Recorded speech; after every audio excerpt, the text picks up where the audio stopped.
noite. Bem-vindos à aula 4 de análise funcional. Nessa aula, a gente vai continuar falando de completamento de espaços normados, certo? E vamos dar início ao assunto de espaço quociente, beleza? Vamos falar um pouco de espaço quociente. Na última aula, a gente provou a proposição 7.1. Então, se eu tenho espaços normados e M um subespaço denso do espaço normado E, né, se eu tiver uma aplicação contínua que sai de M em F, e F sendo Banach, então vai existir uma única extensão T-til, né, tal que a norma de T-til é igual à norma de T. Okay? E com isso a gente tem o seguinte teorema. Dado um espaço normado E, sempre existe um espaço de Banach F, tal que E é isometricamente isomorfo a um subespaço denso de F, F0 de F. Né? O espaço F é único a menos de um isomorfismo isométrico. Certo? Então, dado um espaço normado E, ele sempre vai ser isometricamente isomorfo a um subespaço que é denso, né, de um espaço de Banach. Então, por meio dessa aplicação, a gente está fazendo um completamento, né, do espaço normado E. Então, para isso, a gente precisa construir quem seria esse espaço F. Beleza? Então, vamos lá, fazer a demonstração desse teorema. Então, primeiramente, né, a gente vai considerar o conjunto C. Né? Conjunto C que vai ser o conjunto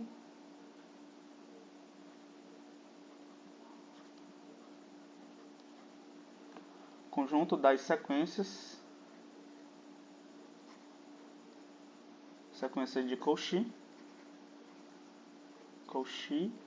em E. Certo? Vou pegar C como sendo o conjunto de todas essas sequências. Aqui, nesse caso, eu vou definir uma notação, né? Notação.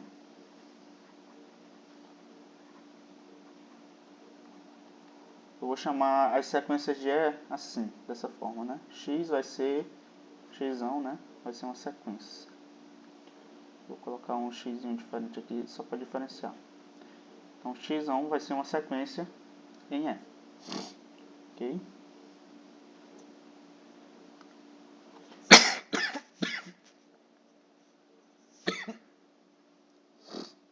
Aí assim,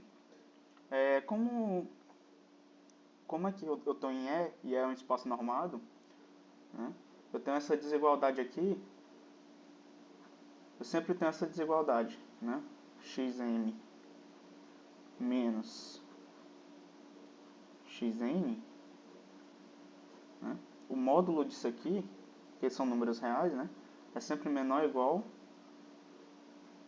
do que a norma dessa diferença. Xn. Certo? Isso aqui ocorre sempre para todo M e N. N natural. Percentuais naturais. Ok? Então, disso aqui, a gente tem, né, logo, a gente tem que essa sequência das normas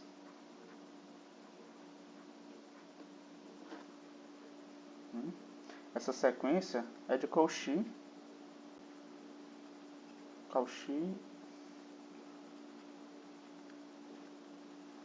na reta, né? Uma sequência de Cauchy na reta. Então, como a reta é completa, né, a gente vai ganhar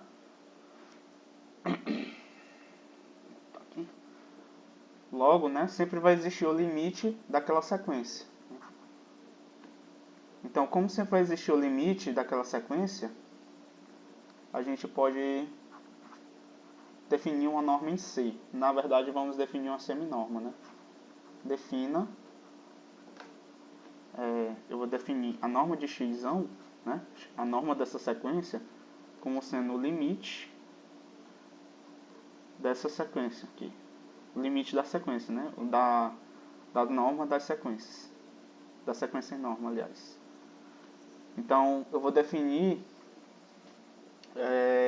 a norma dessa sequência sendo isso aqui, esse limite. Então, observa que esse cara aqui vai definir uma seminorma.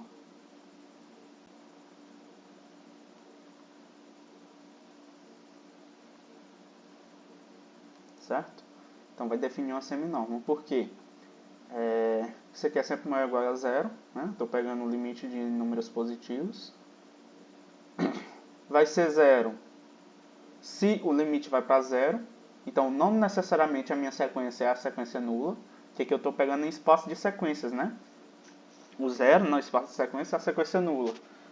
Então, é aí que quebra a definição de norma, né?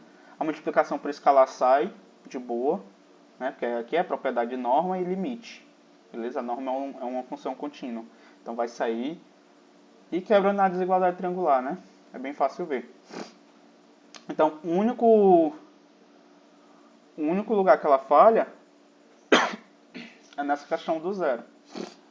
Então, como a gente faz para resolver esse problema, né? Então, vamos definir uma relação de equivalência que vai nos permitir associar o x, que vai para zero, né? A sequência que vai para zero, à sequência nula. Então, quando eu pegar a mesma classe, né? A gente já fez isso com os espaços LP, eu retiro esse problema de ser uma seminorma. Então,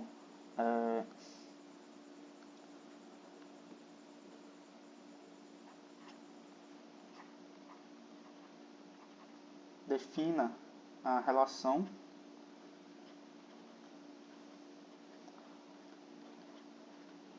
de equivalência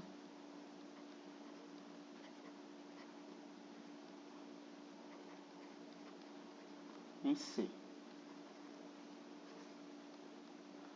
Então, vou definir a relação de equivalência em C dada da seguinte maneira. Então, a sequência x se relaciona com a sequência y, né, se somente se o limite de xn menos yn, que são os termos da sequência x e y, esse aqui é zero. Ok? Quando o n vai para infinito. Ou seja, eu estou falando que as sequências se aproximam. Certo? Então, quando eu pego essa relação, né, se eu fizer a y igual a zero, significa que se o limite da minha xn for para zero, o meu x ele se relaciona com o zero, né, com a sequência nula. Então, quando eu pego essa relação de equivalência, meio que o x vai ser a mesma coisa da sequência nula, né? Ou seja, eu vou eliminar esse problema, né? Porque o problema seria o limite da xn em norma ir para zero, mas a xn ser diferente de zero, né? Então, nesse caso, como ele está identificado com zero, eu tenho que, vou abrir umas aspas aqui, né? A norma de x é zero. No caso, eu estou pegando as classes de equivalência agora, né? Então, a norma da classe de x é zero, se somente se a classe do x é igual a zero, né? Ou melhor, a classe do zero. Então, essas duas coisas ocorrem, certo? E isso vai me permitir, né, eliminar esse problema. Então,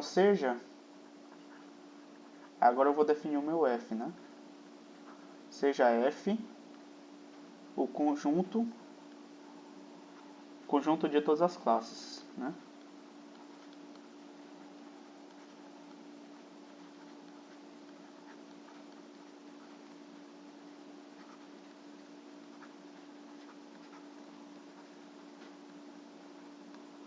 Certo? Então eu vou pegar f como sendo o conjunto de todas as classes. Então, da mesma forma que a gente fez em LP, né? Definindo as operações nas normas, as operações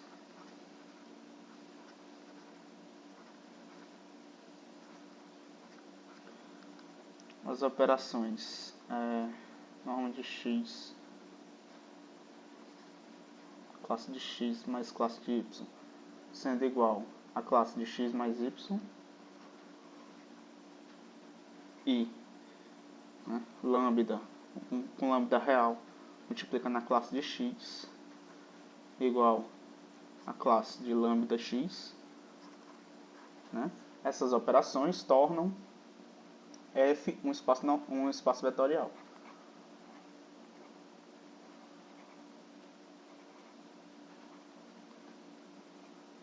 Espaço vetorial. Ok? Mais ainda,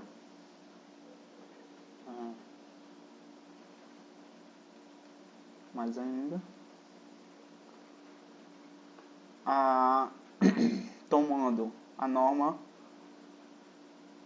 da classe de x como sendo a norma de x, né, como sendo a classe de x, temos que F é um espaço normado, um espaço vetorial normado.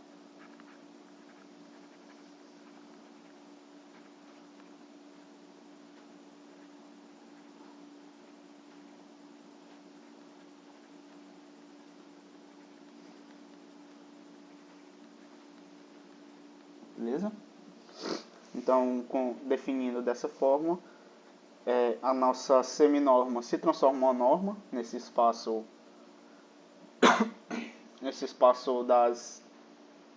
quociente, né?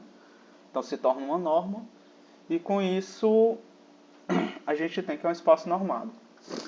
Então, definidos, né, esse F, a gente vai definir agora o F0, que seria o subespaço denso, né, que a gente quer para o nosso teorema. Então, seja F0, o seguinte conjunto. F0 vai ser os x, né, pertencentes a F, né, a classe do x, tá o que? X é a sequência constante, né?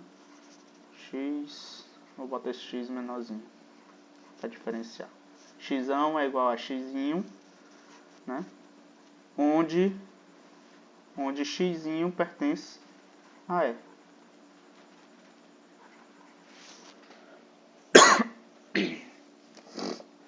Beleza? Então, x vão ser as sequências constantes, né? Então a gente quer claramente, né? A gente tem várias coisas. Claramente, F0 é subespaço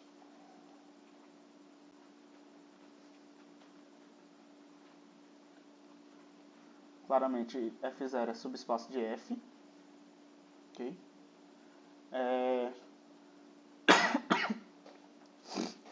Outra coisa, a função que leva x pertencente a E nessa sequência, x, certo? É um isomorfismo isométrico.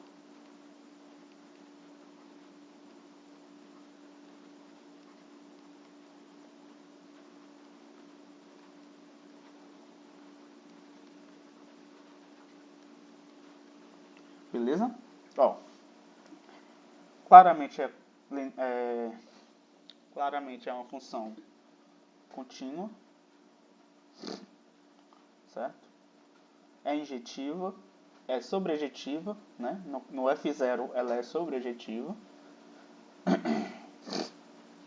E vai ser uma isometria, né? Se você pegar a norma de x,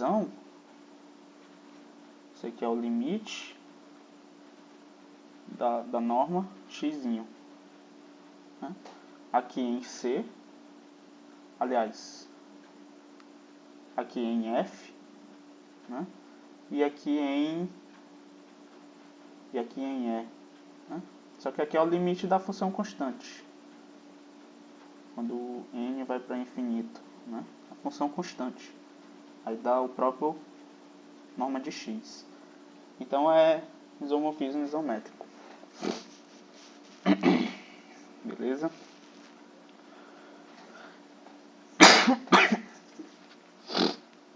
Agora falta mostrar, né, que o F0 é denso. É denso em F. Então vamos lá. F0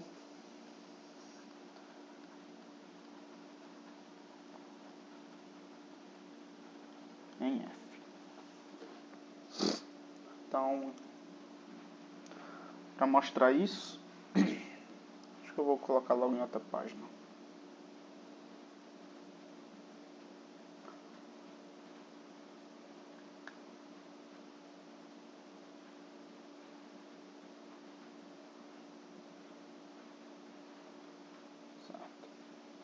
F0 é denso em F.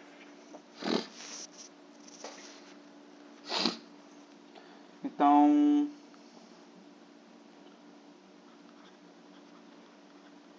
dado epsilon positivo,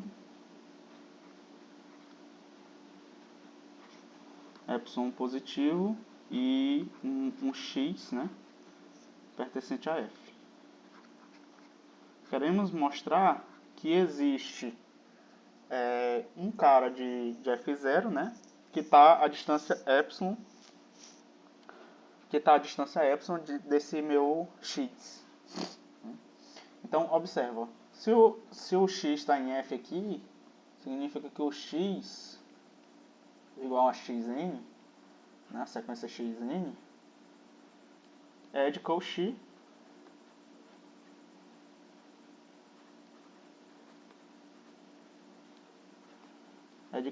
em E. Beleza? Então, por definição, isso aqui é uma sequência de Cauchy em E. Logo, dado esse epsilon, né, existe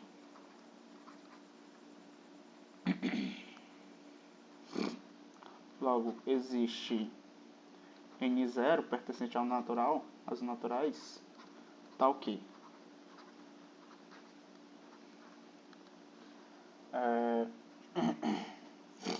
O xn menos xm, né, isso aqui eu estou em E, né, é menor do que epsilon. Menor que epsilon, isso para todo m, n maior ou igual a n0. Beleza? Porque é uma sequência de Cauchy. Então, basta eu definir, né, defina y como sendo yn0, a sequência constante aqui. N0, yn0. Aliás, y não, né? X, né? Eu quero que se aproxime do x. Xn0, xn0, essa sequência constante, e assim por diante. Claramente, como é uma constante, né? Sequência constante, isso aqui pertence a F0. Ok? Então, quando eu pegar aqui a norma de x menos y, eu vou ter o quê? Isso aqui é igual ao limite, por definição, né? Limite desse termo menos o outro, né? Então, norma de xn menos xn0. Isso aqui fixo, né? Esse xn0. Quando o n vai para o infinito. Só que a partir de um momento, a partir de um n grande, né, eu tenho que esse xn se torna maior que xn0. Só que quando o n torna maior que n0. Só que quando o n passa de n0, né, como a minha sequência é de Cauchy, eu tenho que esse cara aqui, xn menos xn0, vai ser menor que epsilon. Né? Então, para n grande. E isso aqui é menor que epsilon, certo? Porque em algum momento vai ultrapassar. Aqui é xn. Ah, não, tá certo, x. Então, a sequência x se aproxima dessa sequência y, né? Beleza? Então, eu tenho um y perto de x tão próximo quanto eu queiro. Eu sempre consigo. E o y pertence a f0. Portanto, f0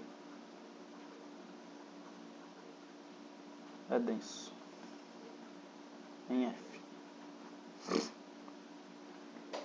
Beleza? Falta provar mais o que? Tenho que provar que F é Banach, né? Então falta mostrar que F é Banach. Ok.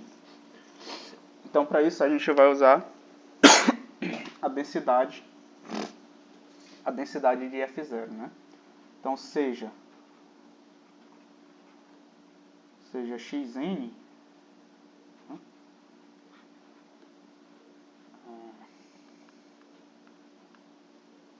Vou colocar assim.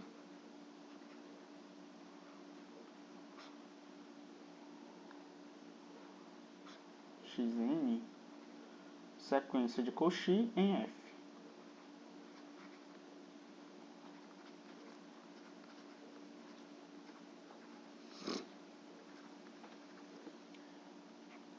Então, seja uma sequência de Cauchy em F, né, para me mostrar que é Banach, eu tenho que mostrar que essa minha sequência Xn, ela converge. Beleza. Então, primeiramente, né, como eu vou usar a densidade de F0 para construir uma sequência em F0. Então, como F0 é denso,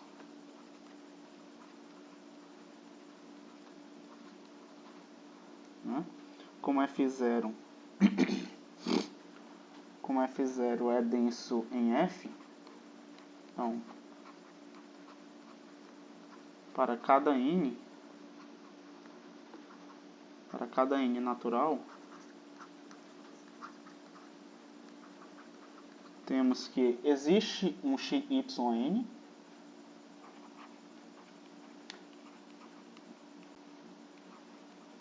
existe yn,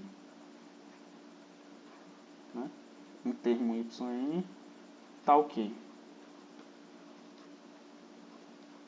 né, por densidade, tal que esse meu yn está perto de xn, isso para todo n, ou seja, xn, né, menos yn,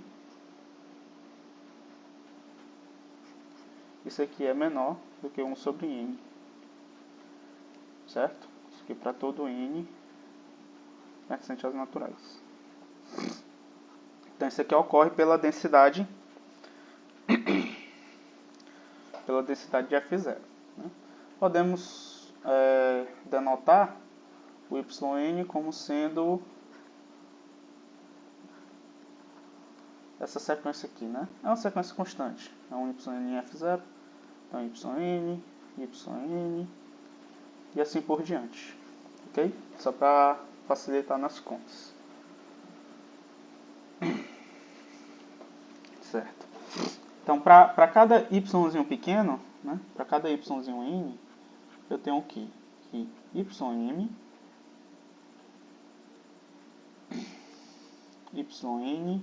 menos ym, certo? Isso aqui a norma em E, né? Isso aqui é igual a o yzão n menos o yzão m, beleza? Isso aqui já a norma em F, ok? Então, por que eu tenho essa igualdade? Porque o yzão é constante, né? Então, quando eu pegar o limite dessa diferença, vai dar exatamente essa primeira norma aqui. Okay? Agora eu vou somar e subtrair xm, xn. Então vai ficar assim, ó. Isso aqui é menor ou igual do que yzão n menos xão n, né? Mais xão n menos xão m, certo? Mais aí xão m mais tem um ícone da gravação tá me atrapalhando aqui. Vou anotar aqui embaixo.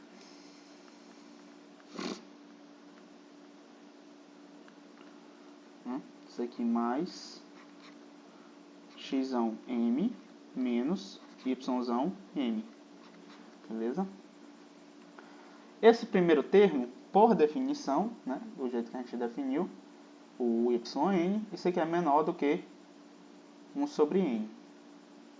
Mais, aí aqui xn menos xm, certo? Mais, aí a mesma coisa aqui, né?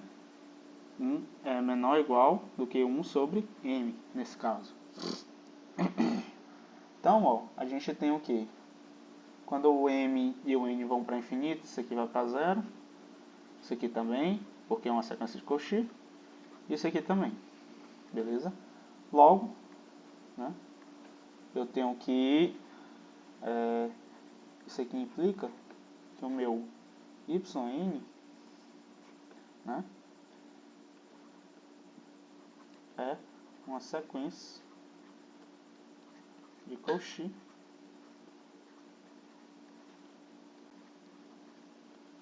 em E. Ok?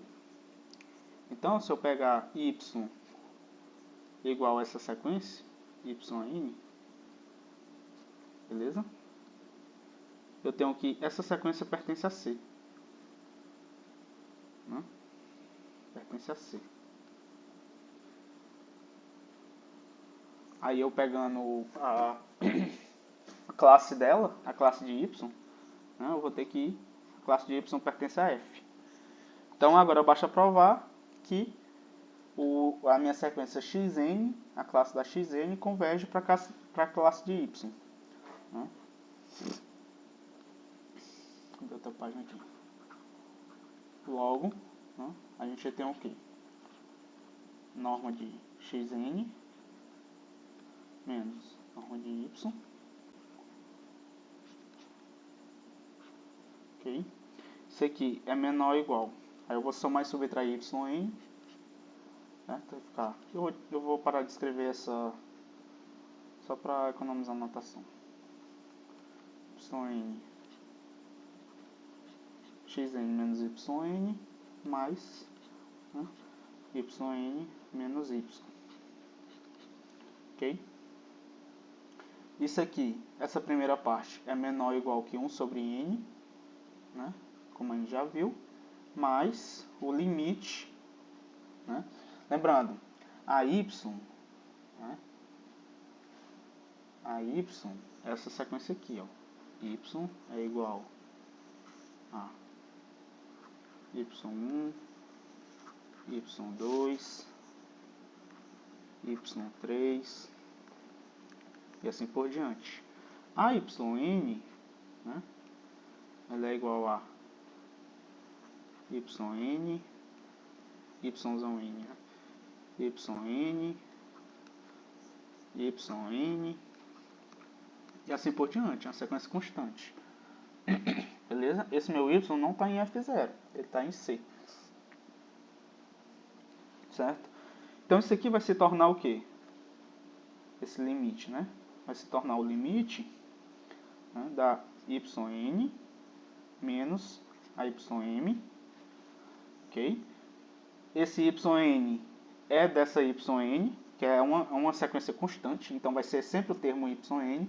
E quem vai variar é essa ym. Né? Então quando o m vai para infinito. Ok? Quem vai variar essa ym. Beleza?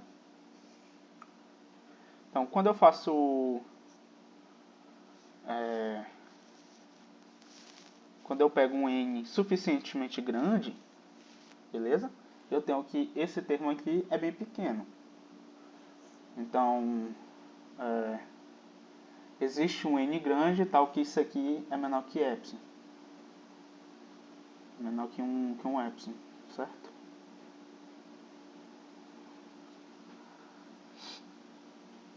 Deixa eu ver aqui se é menor que o epsilon que a gente pegou.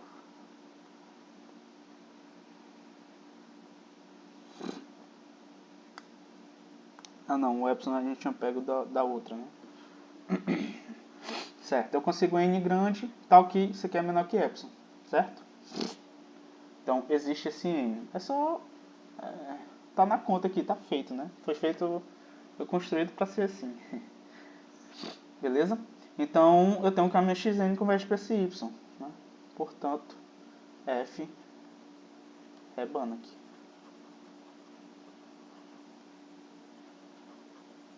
Beleza? Ele fala também que o espaço F é único a menos de um isomorfismo isométrico. Né? Então, suponha que ele não seja único. Ok? Então, existe uma T, né? Uma T que sai de E em G0, certo? Onde G0 é denso em um espaço G, que é Banach, ok? G Banach. Então, além de valer para F, né, eu tenho T1 e tenho T2, que é para F0, aqui para F0, F0 é denso em F, ok? Suponha que além desse F, existe esse G também que cumpre o teorema. Pela proposição, certo? Pela proposição, eu tenho que T1, né? Existe uma T1 que estende T. Né? Existe uma T1 til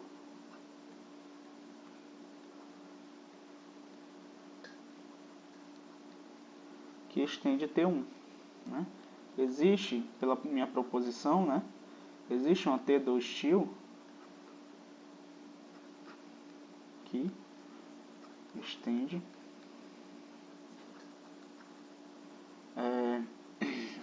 estende T2. E ainda por cima, preserva a norma, né? Preserva a norma do operador. Vou voltar aqui. Não, você preserva a norma do operador. Ok? Na verdade, a minha proposição, esse aqui pegar a menos 1, né? Então é ao contrário.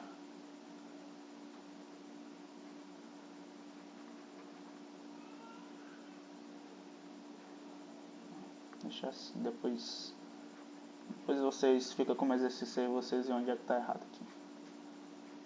G0. Ok? Então vai estender quando você compõe, né?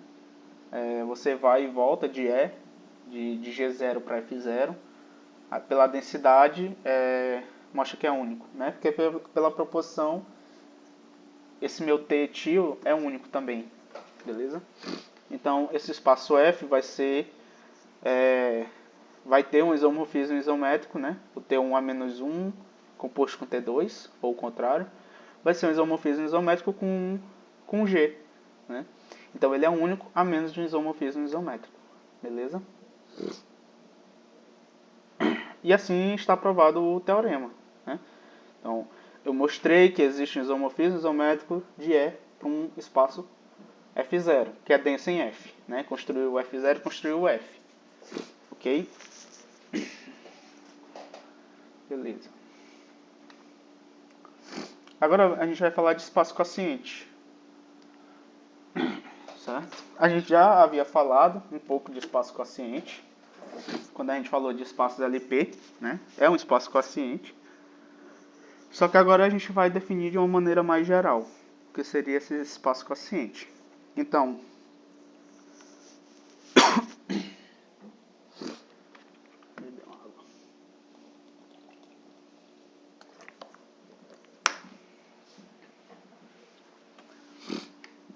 dado um espaço vetorial E,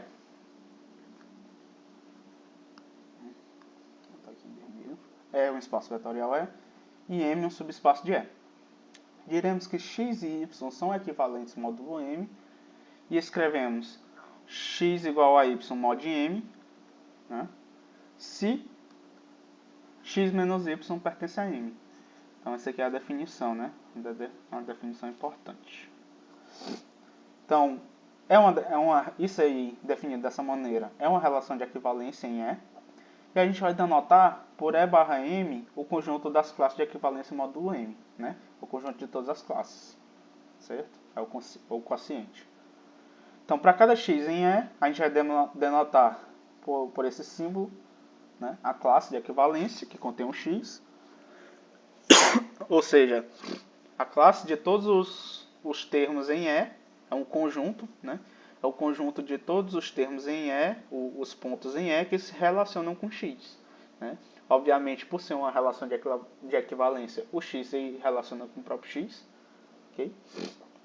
Então, definindo essas operações, né, e nada diferente do que a gente vem fazendo, a gente transforma o quociente, né, de E por M em um espaço vetorial, ok?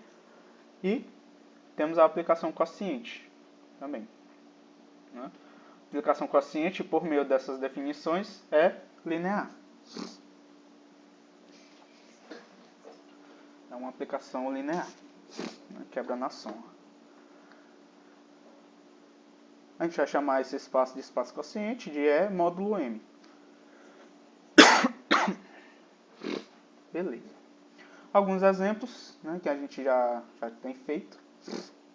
Então, seja um espaço de medida e considere o conjunto LP, P finito, né? P maior que 1 e P finito. Ou pode ser infinito também, que a gente também define para infinito. Mas beleza. Então, pegando um conjunto M, que é o conjunto das funções que são zero quase sempre, né? O nosso espaço LPzão vai ser o quociente do LP com M, né? Então, lembram como a gente definiu a nossa relação de equivalência, né?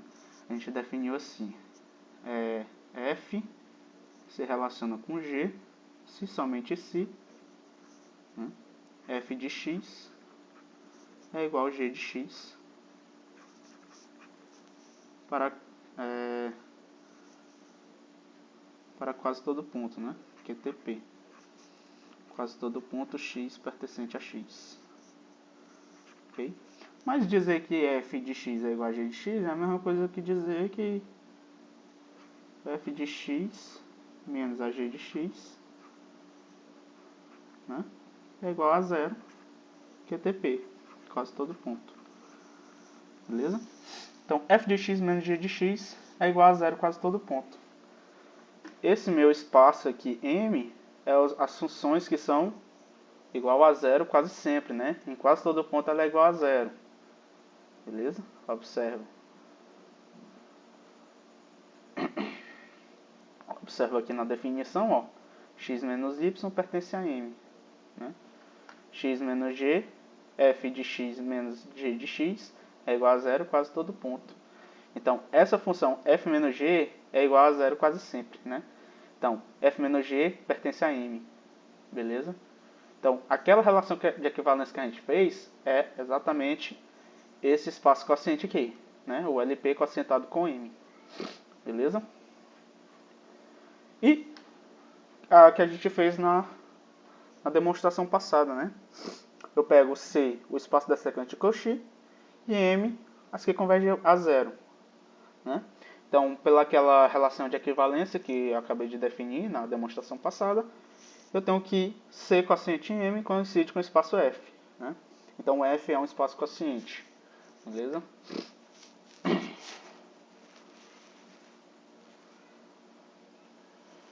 Ok.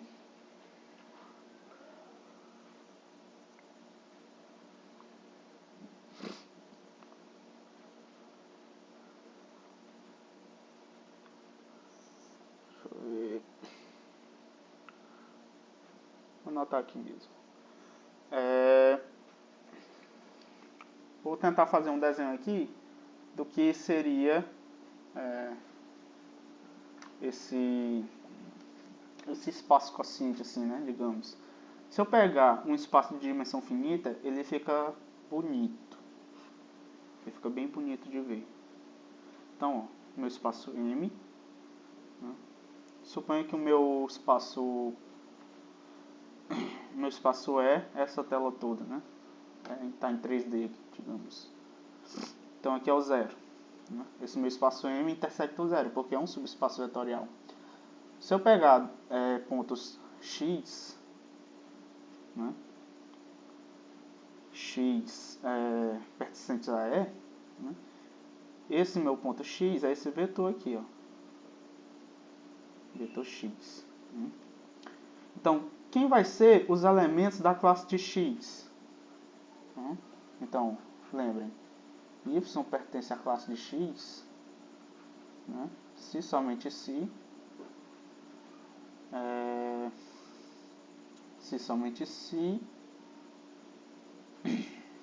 y menos x, né? Ou x menos y pertence a m. Certo? Então, quem vão ser os pontos de x, os pontos dessa classe de x, né? Vão ser os pontos que isso aqui acontece. Desenhando, né? Em dimensão infinita talvez não funcione tão bonitinho aqui, que nem esse, né? Porque aqui em dimensão infinita todo o subespaço próprio vai ser fechado, né? Então fica bonitinho dessa forma aqui. Então, se eu pegar quem vai ser esse meu y? Vão ser os pontos dessa forma aqui. Né? Pode não estar tão retinho assim, digamos. Vou deixar desse jeito. Ponto y. Certo? Quem seria x, y menos x? Né? Esse vetor aqui. Vou colocar em vermelho. Esse vetor aqui. Né? Esse é o vetor y menos x. Só que esse vetor ele é paralelo a m, né?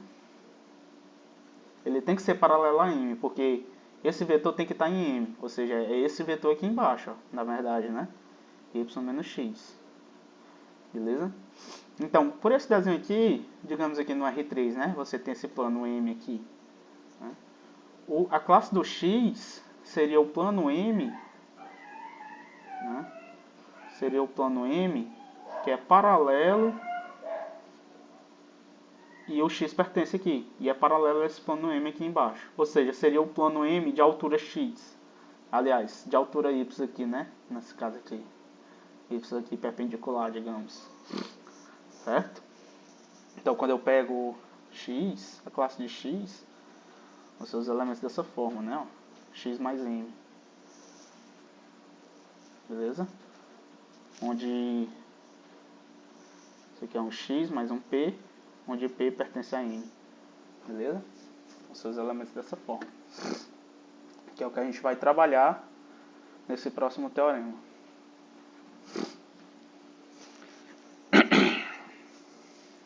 Então vamos lá. Seja M, o que diz o teorema, né? Seja M um subespaço fechado de E. Então, aqui nesse caso, eu preciso que M seja fechado. Beleza? Em dimensão finita funciona e em infinita não. Eu preciso dessa hipótese a mais. Então, seja M um subespaço fechado. E seja X, né? X é um elemento de E barra M, né? Então, esse x que o livro está denotando é a norma da classe de x, beleza? Então, essa anotação aqui. Então, para cada x pertencente a M, eu vou definir essa norma, né? Que a gente vai provar que é uma norma, dado dessa maneira. Então, a gente tem essas 4 propriedades sobre essas condições, né? Então, primeiro, quero mostrar que esse aqui foi o desenho, né? A gente fez ainda agora. Então, a letra A mostra isso aqui e que a norma de x, a norma do x vai ser a distância de x a m, para cada x em E. Beleza? Então, vamos lá começar a demonstração desse teorema. Aqui meio que são propriedades, né, sobre esse espaço, sobre essa definição do espaço quociente. Então, isso aqui vai ser bem importante depois para a gente. Então, letra A. Então, observa. Se um y pertence à classe do x, né? Se um y pertence à classe do x, isso implica o quê? Que o y menos x, né, pertence a m, por definição. né? Se somente se o y menos x pertence a M, né? Se somente se existe um P pertencente a M, né? Tal que y menos x é igual a P, né? E isso é se somente se y é igual a x mais P. Beleza? Como o P pertence a M, né? Isso acontece se somente se o y pertence ao espaço x mais M, né? O y é dessa forma. Então isso aqui é tudo um se somente se. Beleza? O P aqui, ó, pertence a M. Então, todo ponto y ele é dessa forma, um x mais um ponto que pertence a M. Ok? Então, vocês podem até... Tem até outro exemplo aqui que a gente pode ver, né? Na reta mesmo. Vou considerar aqui os números reais. Beleza? Então, eu defino a relação de equivalência da seguinte maneira. Essa relação várias de vocês já viram. X se relaciona com y, se somente se x menos y pertence aos inteiros. Certo? Então, essa é uma relação de equivalência. Então, quando você pega aqui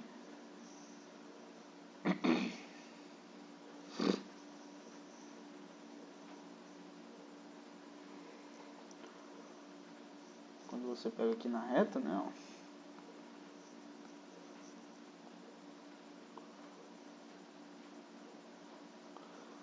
0, 1, 2, 3. Ok? Então, se você pega um alfa aqui, digamos, né? Esse alfa, se eu olhar em classes, né, vai ser a mesma coisa desse ponto aqui. Então, o alfa 1, o alfa se relaciona com o alfa 1, se relaciona com o alfa 2. Né? Qual é a regra aqui para eles se relacionarem? Essa distância aqui, ó, ser o mesmo tamanho alfa. Né? Essa distânciazinha tem que ser o mesmo tamanho alfa. Beleza? Porque quando eles subtraem, né, vai dar um número inteiro. Então esse aqui a gente também relaciona com o S1, né? Essa unitária. Beleza? Então observa, ó, todo ponto, né, ó, se eu pegar um y pertencente à classe de alfa, né, ou seja, alfa 1, alfa 2, digamos, certo? Por exemplo, o alfa 2, ele é igual a quem? Ele é igual a alfa mais o número 2, ó. O alfa 2 do jeito que eu fiz no desenho.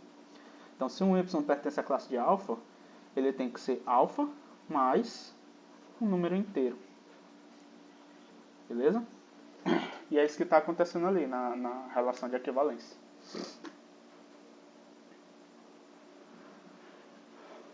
Então, bora lá. Aqui fica claro, né, que isso aqui acontece. O quociente de x, a classe de equivalência de x é igual a x mais n. Agora vamos mostrar essa igualdade aqui. Eu quero mostrar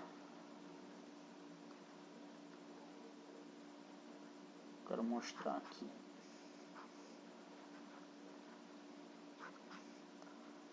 É igual a distância, né?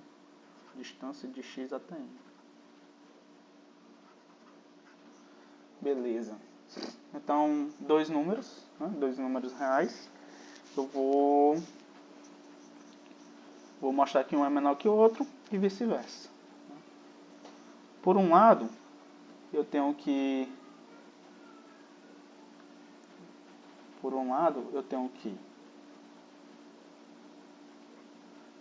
essa norma aqui, da definição lá, né? O livro denota sim, a norma de x. Isso aqui é o ínfimo. É o ínfimo das normas de x. tal que x pertence à classe de x. Eu vou pegar x não, senão vai ficar muito... Estou fixando a classe de x, né? Vou pegar y. Então que y pertence à classe de x. Só que isso aqui, né, é igual ao ínfimo. Eu posso pegar assim, né? Y menos 0. Aqui y pertence a essa classe aqui de x. Beleza? Aqui 0, como m é um subespaço, né? Eu tenho que o 0 pertence a m, um elemento de m. Então isso aqui, né, mesmo tomando o ínfimo, tem que ser maior que a distância de x a m. Você pode quebrar uma desigualdade triangular, usar o ínfimo, né? Para todo x, né, a distância de x, aliás, para todo x pertencente a E, eu tenho que a distância de x a 0 tem que ser maior ou igual que a distância de x a m, né, porque o m contém um 0. Então isso aqui é maior do que a distância de x a m.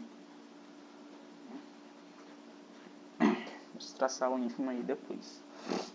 Beleza? Agora para mostrar outra desigualdade, que a distância de x a norma, né, é menor que a distância. Então, bora lá. Eu quero mostrar que a norma é menor que a distância, né? Deixa eu ver. Eu já mostrei que é maior, agora eu vou mostrar que é menor. Beleza. Então, primeiro, se o x pertence a m, né, não tem o que ser feito. Beleza? Se o x pertence a m, né, se o x pertence a m, significa que o x se relaciona com o 0.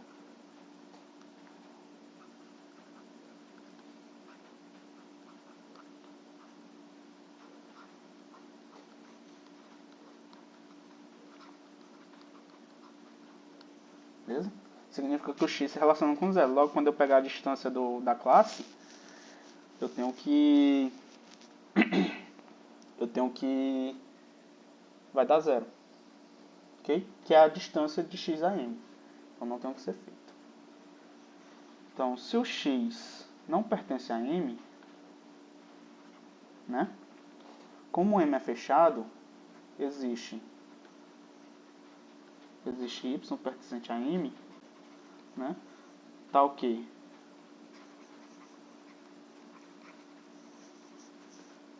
a distância, né,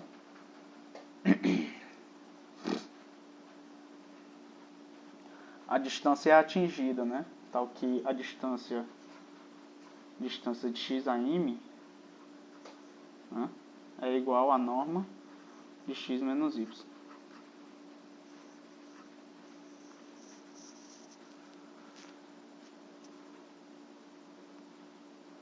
Ok? E como o y pertence a m, né, como o y pertence a m, certo? Como y pertence a m, isso implica o quê? Eu tenho que x menos y, né, pertence a x mais m. Beleza? Porque o y pertence a m, logo o menos y pertence a m, ou seja, x menos y pertence a x mais m, que é igual, né, a classe de x. Beleza? Então, como a classe de x, quando eu pego a norma, né, a norma do... Certo, ó. Eu tenho que isso aqui. Eu tenho que a norma de x menos y, beleza? X menos y é um ponto da classe de x, né? Aí lembrem, quem é a norma de isso aqui, né? Isso aqui é igual o ínfimo das normas de x, né? X pertence à classe. Beleza? É igual ao ínfimo. Logo, isso aqui, x menos y, pertence à classe de x, né? Como x menos y pertence à classe de x, significa que isso aqui tem que ser maior, essa distância, né, tem que ser maior ou igual que tem que ser maior ou igual que o ínfimo, né? O ínfimo dessa distância. O ínfimo do conjunto, né? Eu vou colocar logo um.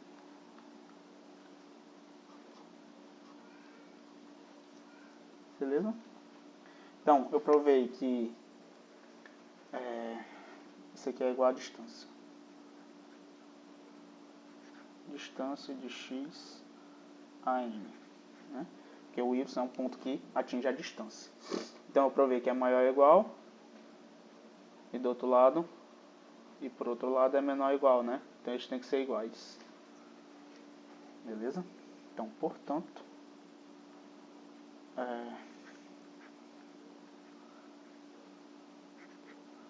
é igual a distância x a m. Isso para todo x pertencente a E. Ok? Então aqui não tem muito segredo. É você brincar aqui com as classes e ir fazendo. Letra B.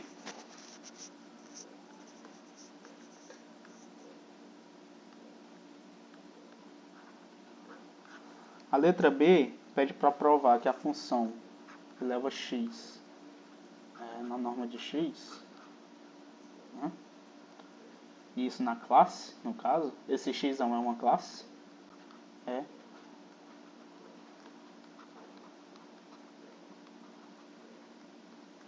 Mas ora, a gente acabou de mostrar que a norma de x, né, é igual à distância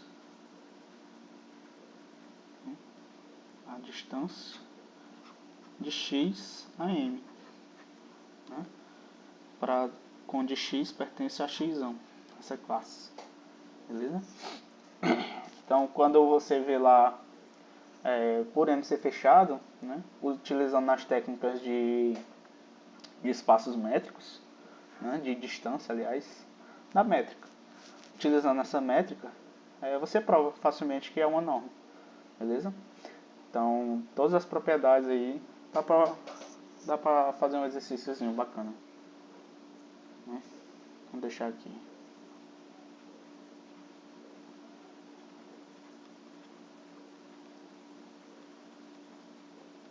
Exercício. Beleza? Agora, falta provar que letra C. A aplicação, a projeção da bola unitária, bola aberta unitária, é igual a bola aberta unitária desse espaço aqui, né? No quociente. Então, bora lá. Primeiro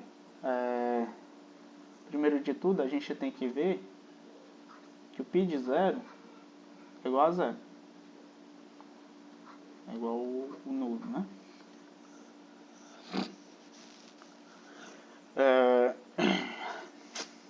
Beleza. Sai direto, se você notar que por ter a mesma norma, né, por definição de norma, você consegue provar que é contínuo, né? Então vai acontecer isso aqui, você consegue provar que a aplicação é contínua. Mas a gente vai fazer a continha aqui para deixar mais evidente. Então, seja x pertencente a b de E, certo? Com x diferente de 0.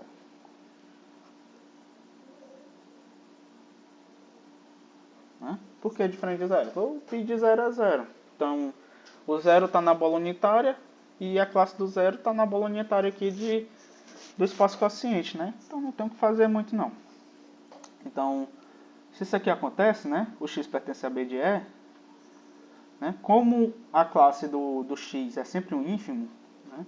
Eu tenho que a norma da classe de x, né? Para esse x é menor ou igual sempre a norma de x, né? Porque eu estou pegando um ínfimo. Só que o x pertence a B de E, então isso aqui é menor que 1. Ok? Então isso aqui implica o quê?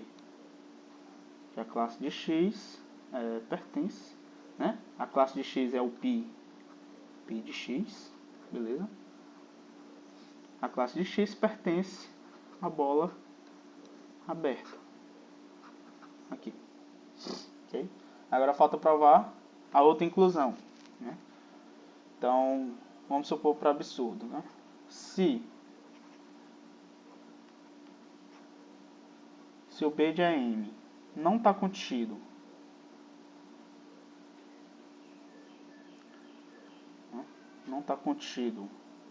no π do B de E, do BE, né, da bola unitária, então tem que existir um cara aqui que não está aqui, certo? Então isso implica o quê? Que existe uma classe aqui de x, né, pertencente a BM de E, BEM, beleza? Tal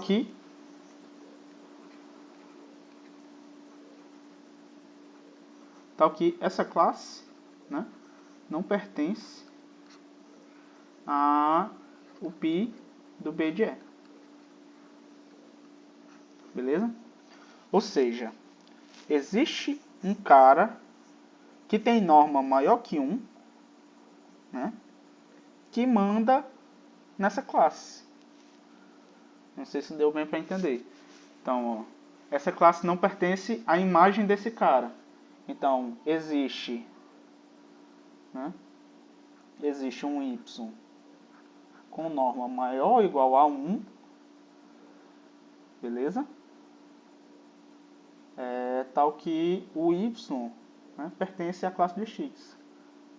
Tal que o y pertence à classe de x. Certo?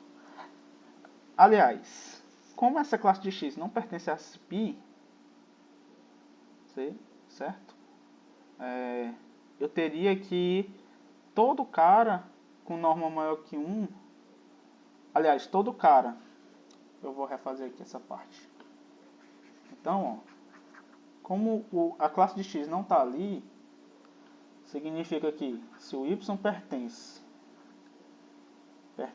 à classe de x,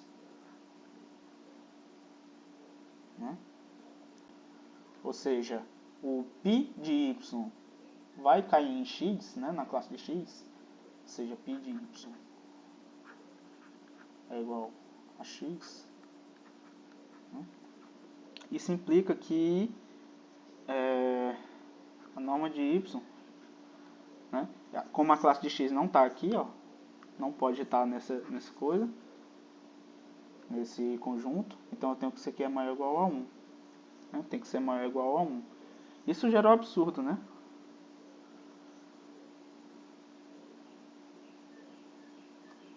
Isso aqui vai ser... Isso aqui vale para todo y. Né? Isso aqui vale para todo y pertencente à classe de x. E vai ser maior ou igual que 1. Isso aqui gera um absurdo. Né? Porque isso aqui implicaria que a norma, né, de x, que é igual ao ínfimo de módulos de x, né, com y pertencente à classe de x, isso aqui é maior ou igual a 1. Né? Porque não pode ocorrer. Beleza? Então geraria um absurdo. Lembrando, como eu estou pegando x nesse espaço, ó, como eu estou pegando x nesse espaço, a norma dele tem que ser menor que 1, né? É a definição dessa bola unitária aqui. beleza? E eu chego nessa contradição. Logo, né, tem que estar contido. Então os espaços têm que ser iguais. Ok? Então está aprovada a letra C. Agora falta mostrar a letra D. A letra D me diz o seguinte: se é completo,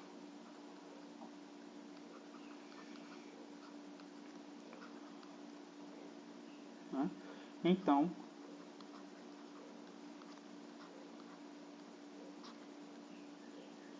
E/M é completo.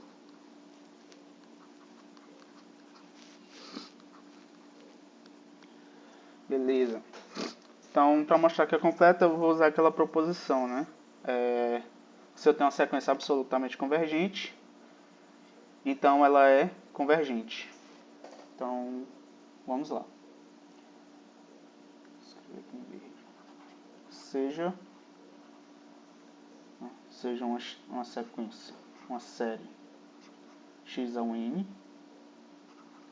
absolutamente convergente.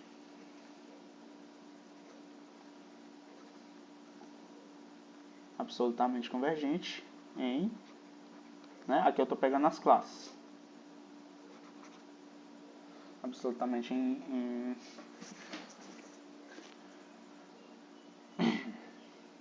absolutamente convergente no espaço quociente. Certo. Quando eu olho para a norma, né, eu tenho que a norma é um ínfimo. Então, por definição de ínfimo, a gente tem o quê?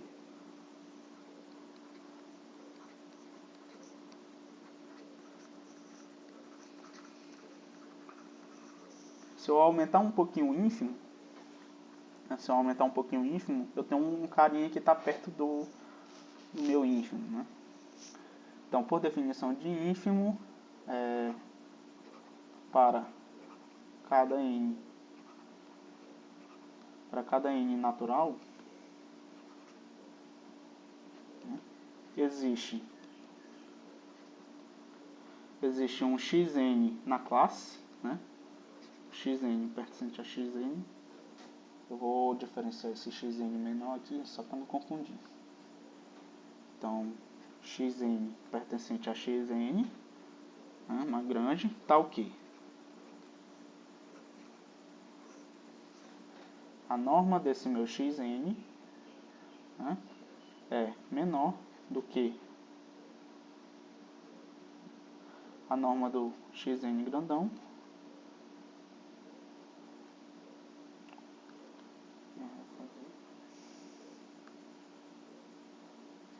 norma desse meu xn mais 1 sobre 2 elevado a n. Beleza? Então, eu estou dando um petelecozinho no ínfimo de 1 sobre 2 elevado a n. Vai existir um cara menor que esse, né? Ok.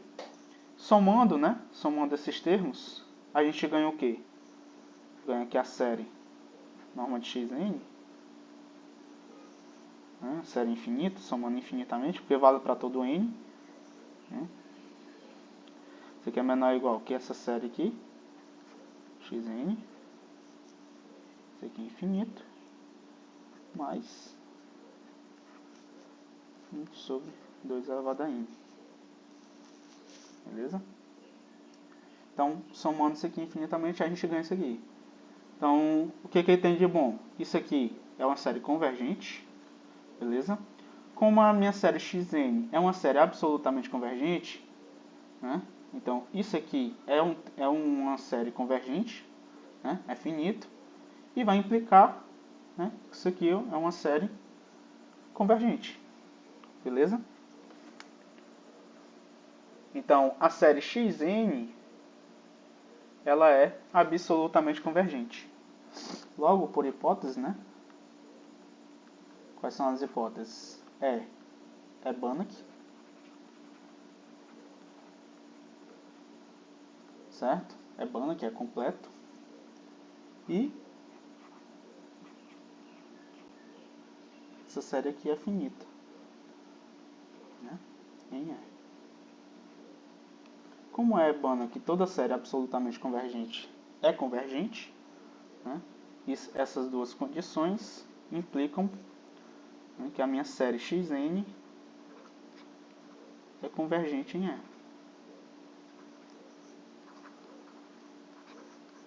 Beleza? Ou seja, existe o limite das somas parciais. Então, eu vou pegar aqui Sn como sendo a soma xj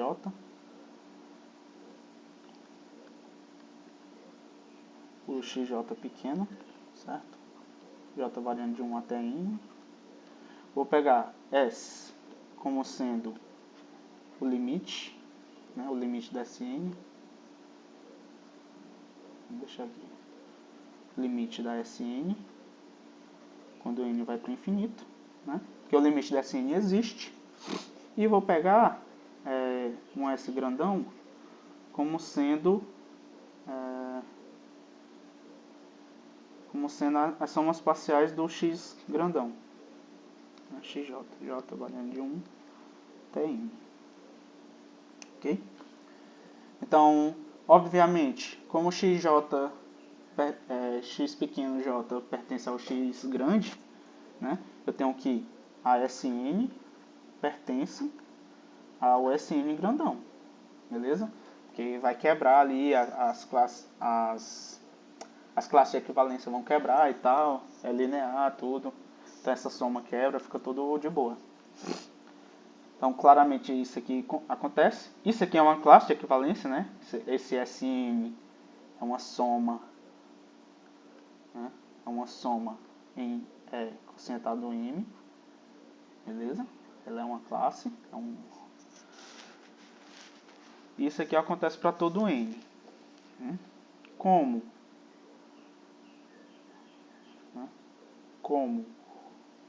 a gente viu que a π é contínua,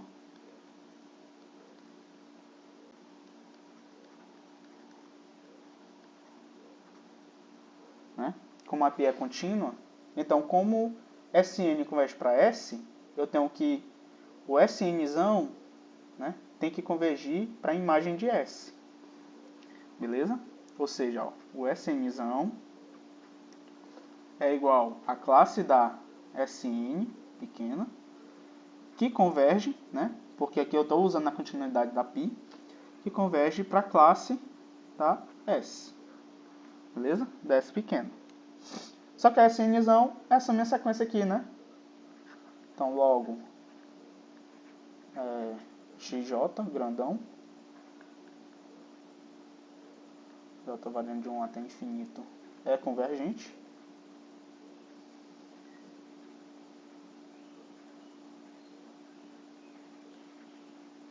É convergente no espaço quociente, em é quocientado m. Isso implica, né, pela proposição lá, é quocientado m, é Banach. É completo. Né? Isso encerra a demonstração da aula de hoje. E encerra a aula de hoje, né? Então, segunda-feira tem mais. Não sei se eu não vou fazer mais gravado, dá muito trabalho. Eu espero que eu não faça, né? Espero a presença de todos vocês. Obrigado pela atenção. Boa noite a todos. Boa tarde, né? Depende da hora que vocês vão ver o vídeo. Até mais.